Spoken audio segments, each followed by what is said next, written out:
Si paling perdana.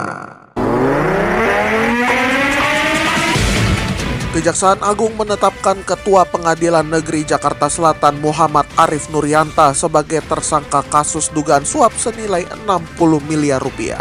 Arif diduga menerima suap tersebut saat menjabat sebagai Wakil Ketua Pengadilan Negeri Jakarta Pusat terkait putusan lepas perkara korupsi CPO. Uang suap diberikan melalui Panitia Muda Perdata Pengadilan Negeri Jakarta Utara Wahyu Gunawan yang merupakan orang kepercayaan Arif. Informasi ini dan informasi yang faktual dan terkini lainnya akan hadir dalam DNP in the Morning hari ini.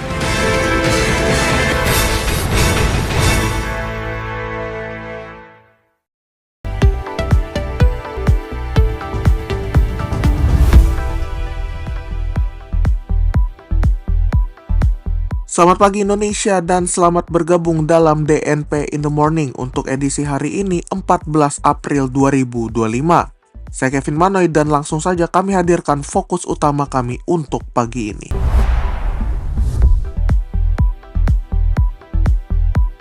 Kejaksaan Agung tetapkan Ketua Pengadilan Negeri Jakarta Selatan sebagai tersangka kasus suap 60 miliar rupiah. Karyawan Garuda Indonesia yang menjadi tersangka sindikat uang palsu ternyata sudah tidak aktif sejak 2022. Sementara dari dunia olahraga, Pelita Jaya menang tipis atas Kesatria Bengawan Solo dalam lanjutan IBL 2025.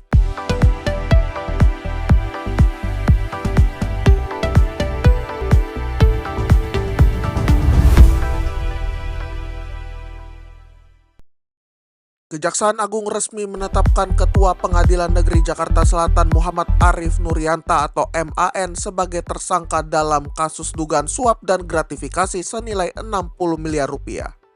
Dugaan suap tersebut terkait dengan putusan lepas perkara korupsi pembelian fasilitas ekspor crude palm oil atau CPO yang melibatkan beberapa korporasi besar.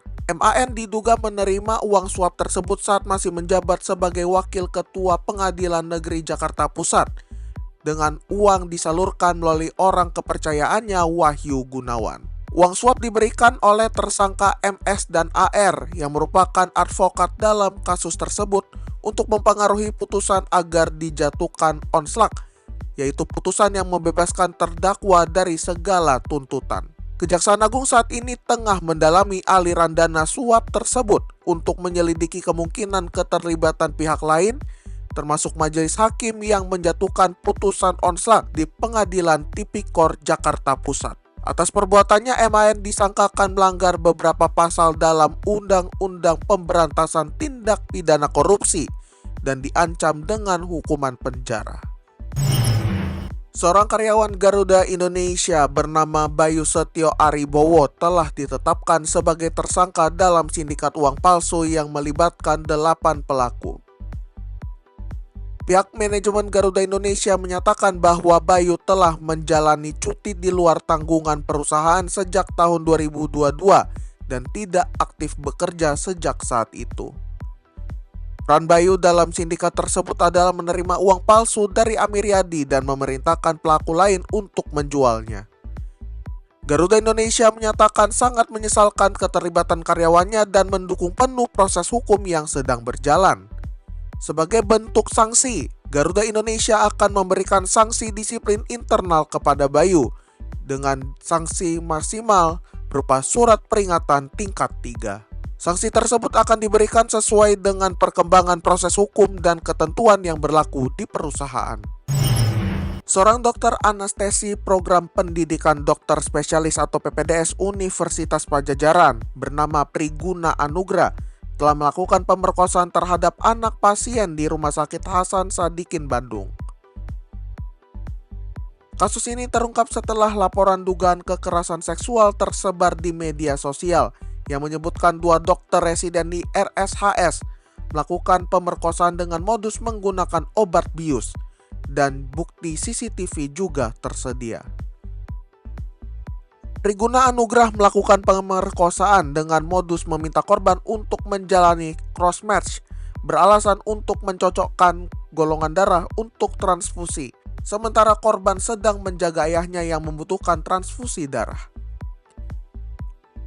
Korban mengalami perkosaan dalam keadaan tak sadarkan diri dan merasakan nyeri setelah siuman. Hasil visum juga menunjukkan adanya cairan air mani atau sperma di area kemaluan korban dan kemudian dilaporkan ke Polda Jawa Barat.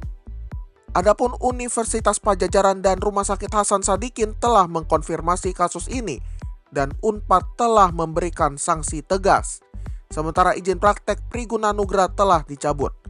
Perdebatan publik muncul mengenai hak aborsi bagi korban. Kasus ini telah menimbulkan sorotan publik dan desakan dari berbagai pihak termasuk DPR untuk memperketat seleksi dokter residen dan menuntut pencabutan izin praktek seumur hidup bagi pelaku, serta membahas hak aborsi bagi korban perkosaan.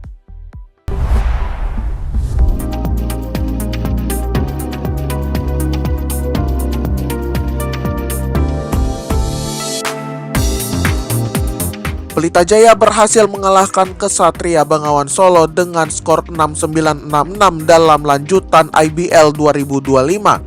Meskipun Kapten Pelita Jaya Brandon Jawato mengalami cedera lutut kiri dan harus ditarik keluar di kuarter kedua.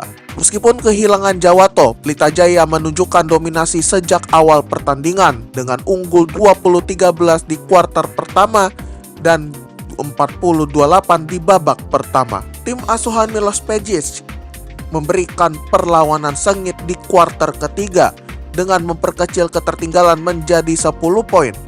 Akan tetapi Pelita Jaya mampu mempertahankan keunggulan hingga akhir pertandingan. Kemenangan Pelita Jaya ditopang dengan penampilan impresif KJ McDaniels 16 poin 15 rebound dan James Dickey III 12 poin serta 11 rebound. Juga kontribusi krusial pemain muda Agassi Goantara 14 poin di kuarter keempat. Sementara di kubu KBS, William Artino menjadi pencetak poin terbanyak dengan 21 poin dan 11 rebound. Namun usaha mereka tidak cukup untuk membalikan keadaan. Kemenangan ini membawa Pelita Jaya masuk 3 besar klasemen sementara IBL 2025. Sementara KBS menelan kekalahan ketiga beruntun meskipun masih berada di zona playoff. Real Madrid berhasil meraih kemenangan tipis 1-0 atas Deportivo Alaves dalam lanjutan Liga Spanyol 2024-2025 yang berlangsung di Stadion Mendizorroza, meskipun pertandingan diwarnai kartu merah bagi Kylian Mbappe. Gol tunggal kemenangan Real Madrid dicetak oleh Eduardo Camavinga pada menit ke-34. Gol kerjasama apik dengan Federico Valverde. Sementara gol yang dicetak Raul Asensio dianulir oleh VAR karena pelanggaran. Mbappe mendapatkan kartu merah langsung pada menit ke-38 setelah melakukan tackle keras terhadap Antonio Blanco. Keputusan wasit ini diambil setelah meninjau VAR. Meskipun bermain dengan 10 pemain sejak babak pertama, El Real mampu mempertahankan keunggulan mereka hingga akhir pertandingan. Meskipun sempat mendapat tekanan dari Alaves yang juga bermain dengan 10 pemain setelah Manu Sanchez mendapatkan kartu merah. Kemenangan ini membuat El Real tetap berada pada jarak 4 poin dengan musuh bebuyutannya Barcelona di puncak klasemen sementara Liga Spanyol.